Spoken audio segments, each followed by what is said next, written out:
COVID cases are spreading across college campuses nationwide. Michigan State now joins Notre Dame and North Carolina to go virtual this fall. We have some big changes to let you know about in Allendale and specifically on the campus of Grand Valley State University. Nationwide, more than 1,000 COVID cases have been reported on college campuses since July. To combat the rising numbers, the county is telling students they can't go anywhere except for essential things like class, the doctor's office, or to get groceries. Health officials say more than 90% of new cases coming in from Allendale are affiliated with Grand Valley.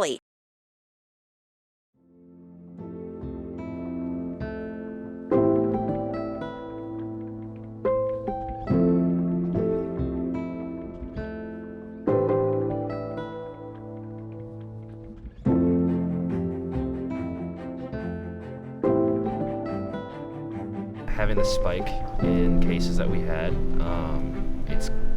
it's good to see that the numbers went down after the 2 weeks. There was a lot of confusion at the beginning of the year and a lot of people outside and all over the place. So I think that really showed people how effective it is to socially distance. A lot of people were concerned to see if there was going to be a positive outcome, and the fact that it worked was, I thought was beneficial. The isolation was difficult because we're quarantined, right? And a lot of us, not all of us, but a lot of us live by ourselves. So not just from the standpoint of the job it was difficult, but also as a human being, it was difficult. We're one of few number of schools in Michigan that are open, and that's a blessing.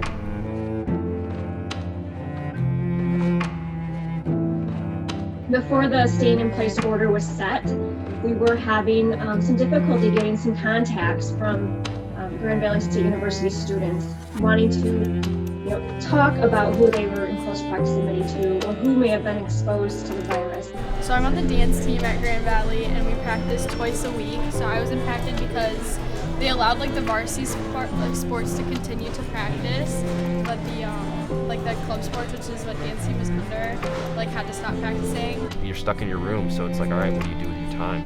I mean, I kind of felt like I was trapped just because my roommate left, so I was I don't have a car, I don't really have anything to do. I can't go to the grocery store, but I had friends pick me up, and I ended up making friends just because I was so bored. It was a time of anxiety and nerves for everybody, but I think it ended up doing a really good service to the campus. Our big concern with looking at the data before issuing the staying in place and staying safe orders was the social gathering. Yeah, because I feel in the beginning when we all started first moving in, we were all rebels. We were we're gonna have a bunch of people, we're gonna have parties, and then the RA started ready and we were up and we're oh shoot, we can't have parties, we can't. Never mind. If you made the decision to come to Grand Valley during the semester, then you've acknowledged the risk. I think in general there should be a staying safe order for the whole year. When we draft or write orders, it's hard to look at all the specifics, all the different scenarios. So we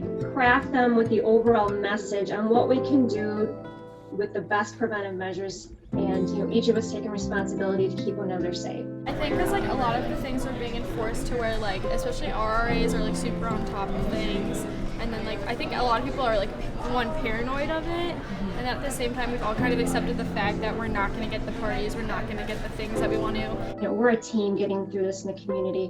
It's not a government entity putting an order on residents. It's looking at the data together and making those decisions that are going to best protect our community. With winter coming around, I know we all have the worry of the flu and COVID-19 at the same time. I can imagine that there will be another order. I don't know what it would be. Our school is just doing the best that they can in order to keep us here, and that's the only thing that really matters at this point. Again, I wish I had a timeline on when we would see the end of this. But a lot of that is also going to depend on personal responsibility and what we can do to slow the spread.